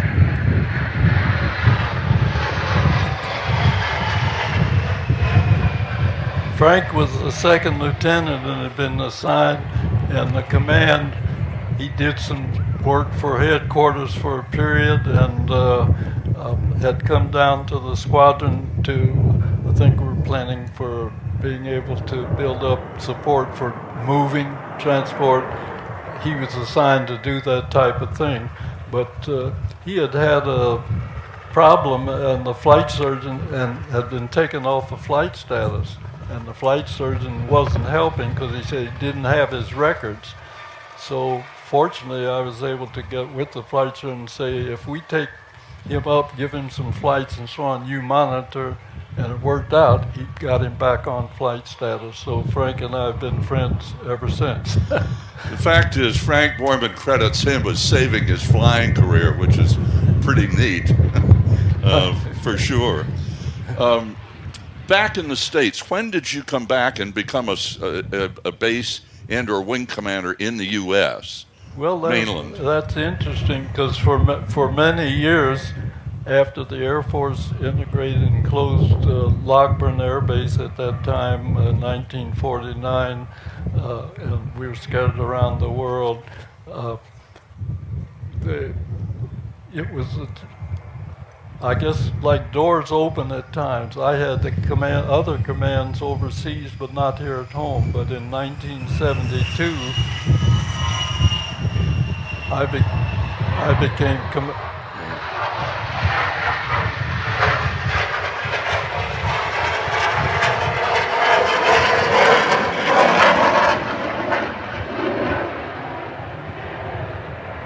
Would you like to go up and fly that? That's a great sound, but we can't compete with it. Right. Exactly. Right. Oh. So go ahead, sorry. Yeah, let's see, where was I? Command back in the U.S. Oh, yes. We got commands overseas that we weren't getting here at home. But when I became commander of Richards Gebaur Air Base and the 1840th Air Base Wing in 1972, that was the first stateside assignment at that level in the career since the closing of Lockburn Air Base.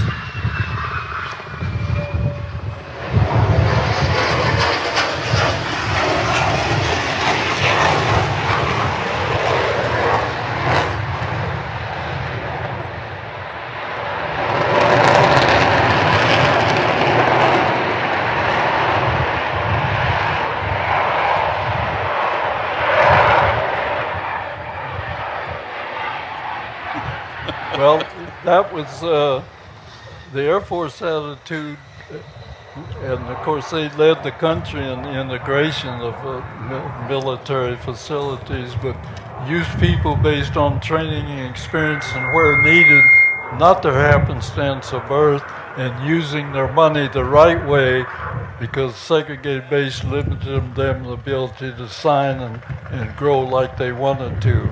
So that's what brought about the change. Good. Let's wait a second. We're about to be jetted again here. Just 1 second. F-22. I think. Yeah.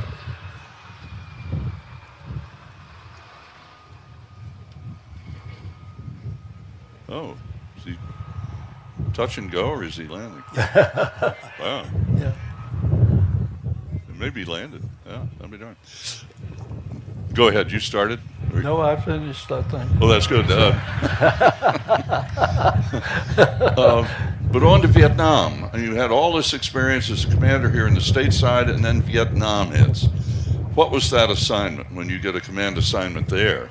Well, I always liked working with people, and of course my experience besides just flying in the material and support area was a great opportunity, and one that I enjoyed because I like to work with people, and the attitude of accomplishing the mission, focus was there, couldn't beat it. How'd you like flying the F-4? F-4 was fine, but you know, technology is what it's all about. I got F-16 ride after I retired, and somebody said, "How do you compare the F-4?" I said, "You don't." But again, technology is the key to our advancement program, and I think unfortunately too many of our schools aren't giving that knowledge to our youngsters to be prepared for the future.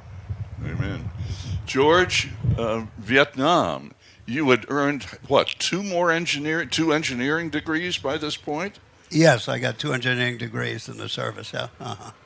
But you're back on that, you're back in the combat Well, they zone needed pilots in 119, which is an obsolete airplane, but they made a gunship out of it for Vietnam. Yeah. And they looked for pilots, and I was lieutenant colonel then. I was returned to the cockpit.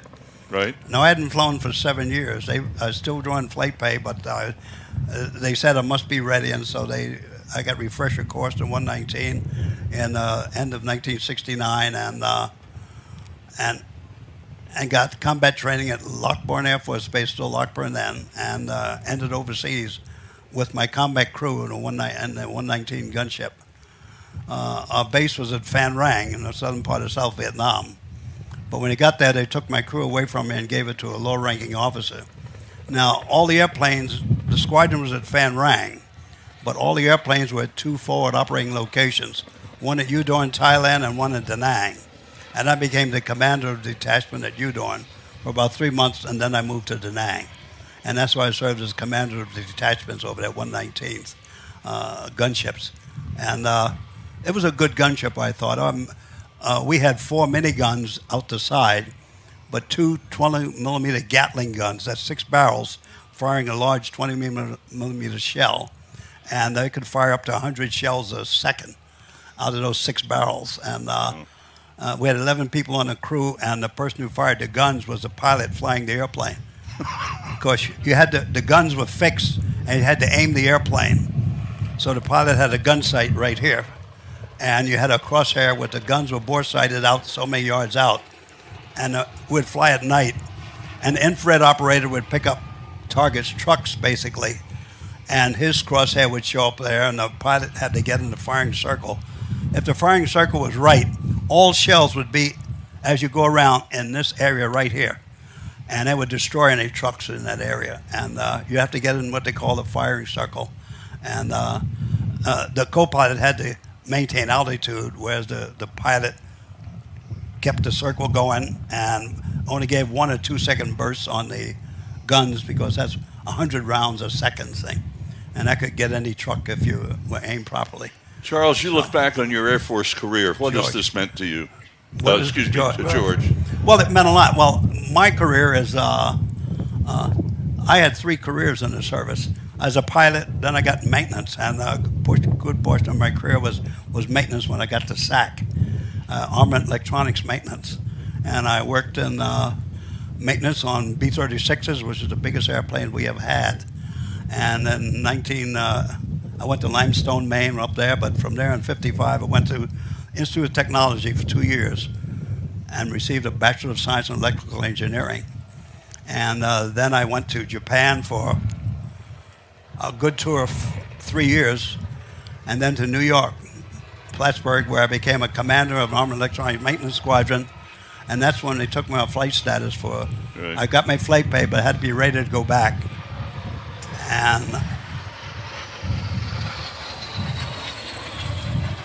And while I was there, the Institute of Technology contacted me to go to graduate school.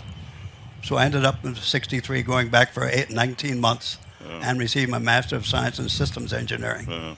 So I got a full, and then I got a different career after that, because I went into Air Force Systems Command, design development of worldwide programs. I worked for that for 5.5 years. At the end of that, I ended up going back to the cockpit and into Vietnam. What's meant to me is the importance of us mentoring our young people for our country's future and what's happened. My own lessons. My son had when he was graduating, his mother was told that he might make a good truck driver. Well, he went to college, got an aerospace engineering degree, is retired Continental and other.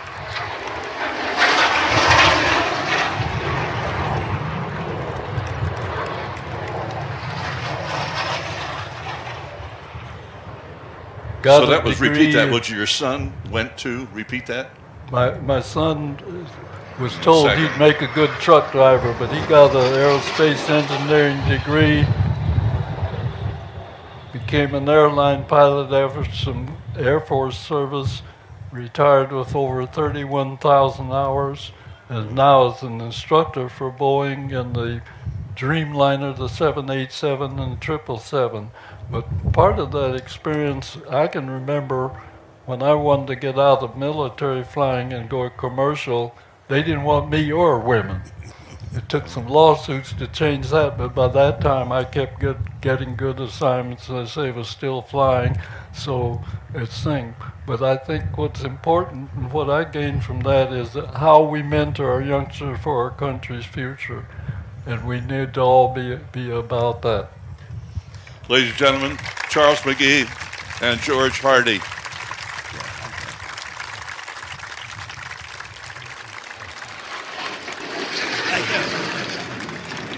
Wow.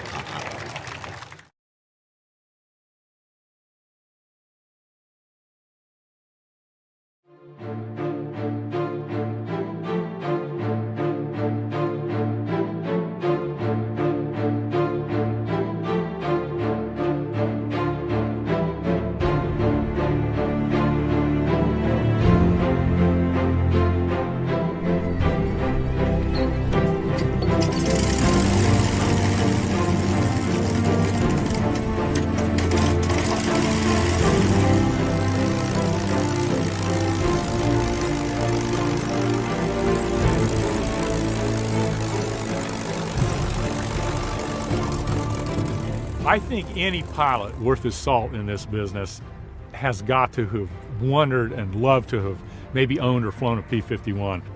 Just the sound, if nothing else, from the outside of the airplane gets the air show spectators and anybody within earshot of the airplane. It's the most phenomenal engine propeller combination I believe that was ever built.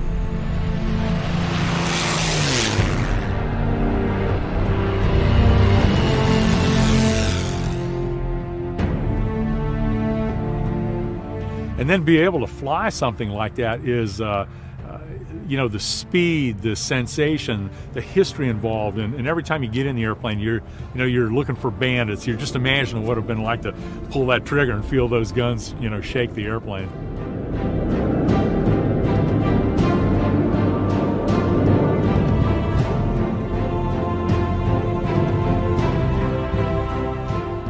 It's a great thrill to fly the airplane, and very few of us have had the opportunity to have done that, so I feel very privileged.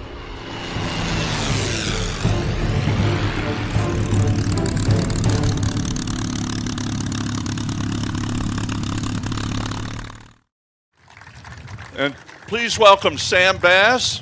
He's got 35,000 hours and 50 years of safe flying behind him.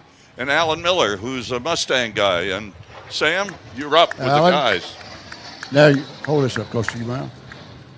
Alan, you fly this airplane, P-51, that says it's a C model. Just tell us what's the difference between an A, B, and a C, and a D. Well, the A model was the first model. It had the Allison engine, and the aircraft just didn't perform that well with the Allison. So then the B and the C model look identical, just like this. They were built in two different locations. That's when they introduced the Merlin engine. That's what gave the aircraft its performance, where it could go deep into Germany and escort the bombers. The D model is sort of the iconic Mustang that everyone's used to. You see the majority of the Mustangs here have that canopy that you can see out of. So if you look at this beautiful airplane, the C model, you see we call it a fastback. It just slopes down behind the glass. And these guys, some of them have told me that it was about 5 or 7 knots faster, the C model was, than the B model. But the thing I don't like about it is you can't see out of it as good. A D model, you've got great visibility. This airplane, you can't see quite as well. Okay, give us a little the specs on this, the engine horsepower, range, whatever. Of course, has an extended range. Yeehaw. 1,490 horsepower, 1,650 cubic inch Rolls-Royce Merlin. They were built in the United States by some of the car manufacturers.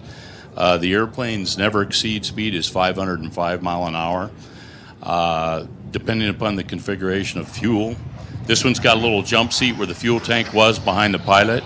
They also carried drop tanks, so depending upon how much fuel they had, but they were the first ones that could go all the way deep into Germany with the bombers and stay with them. Part of that's because of the engine, this slim frontal area compared to an air-cooled engine like a P-47 has a lot more drag. The laminar flow wing, which is really, really nice, and also this scoop under the bottom, that's where the coolant system is. So it's just like your car. It's got a radiator, liquid coolant, and then the exit door in the back, and it was a genius design, created about 150 pounds of thrust, the hot air exiting out the back of that, in addition to what the engine did. So an amazing airplane designed by North American. What was a typical armament you'd have on the airplane? This one's got 450s, and the D model has 650s, and they would sometimes carry bombs. If you look at some of the D models out here, they have shackles underneath the wing. We've got a C model over there that's actually got beer kegs underneath the wing that they used to cool the beer. Oh, yeah, we saw that. Yeah, that's not quite standard. But. Well, out of all the airplanes that were built, approximately how many are still flying over the world? I think there's probably around 150 flyable Mustangs, probably 15 or so of the B and C models. They're pretty rare, and 1 or 2 A models. Okay, now this particular airplane, give us a little history of it as far as its restoration and the paint job. Okay, it's pretty much a volunteer effort. Redtail.org, you guys can go online there and learn a lot about this airplane, but we have a 53-foot travel trailer that goes around the country, tells the story of what these wonderful men here went through during the war and after, and we try to inspire children with that. We go to schools and air shows. The airplane's very original inside. We've got a couple updated things in it. It's been through a lot of trials and tribulations, but we use the principles that we try to instill with these children in the schools: rise above, aim high, don't quit, those types of things, and we keep it going as a volunteer organization. Obviously, you don't do this for a living. You're a Delta pilot for a living, so this is a love of flying these airplanes. And tell us just, basically you've done it right now, what it means to you to fly these to these different events and have the people come up and look at it. A lot of it's education, to remind the younger people what these gentlemen and others did for us, not just the pilots, but the ground crew as well. The sacrifices they made during the war, the freedom we've got now, and how we need to protect it. We're trying to use the example of them to tell the children, give them some good role models. Some of the highlights are when you get to take one of these guys up flying. Harry Stewart, he's here at the air show. James Harvey's here at the air show. They both were 2 of the 3 guys that won the 1949 Top Gun competition. And the entire thing was swept under the carpet by the Air Force. I flew Harry in Atlanta about 3 years ago, and it was incredible. He flew the hell out of the airplane. It was amazing. I had to rein him in a little bit, but he was fantastic. And we came back, and I think both of us teared up a little bit. It was incredible. And Alexander Jefferson's a good buddy of mine. He flew his last flight ever in a Mustang over his hometown of Detroit in the back seat of this. So that makes all the time we spend on the road worthwhile. Must be kind of like riding a bicycle. You never forget, right? These guys don't forget. No, they don't. They hadn't flown in 30 years. They put them in the They could back probably get in there and say, well, that instrument doesn't belong there. It belongs down here. Exactly. Yeah, we Well, can't Alan, turn our back on them because they'll get it fired up and go. All right. Thanks a lot, Alan. We really appreciate it. And thanks a lot for coming. We really appreciate it.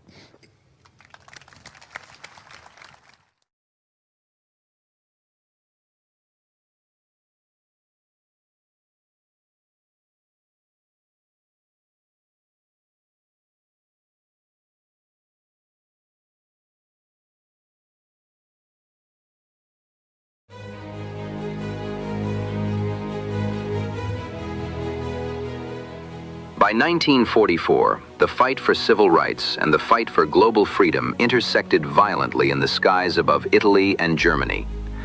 Men who had been forced to sue their own government just for the right to serve as aviation cadets were now strapping into high-performance fighters to defend it.